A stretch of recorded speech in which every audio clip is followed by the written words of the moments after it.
Where the mind is without fear, and the head is held high, where knowledge is free, where the world has not been broken up into fragments by narrow domestic walls, where words come out from the depth of truth,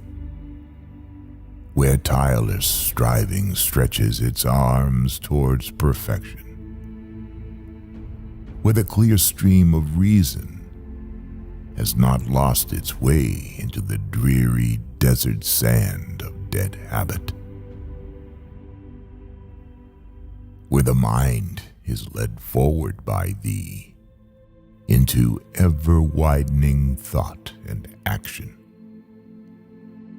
into that heaven of freedom, my Father. Let my country awake.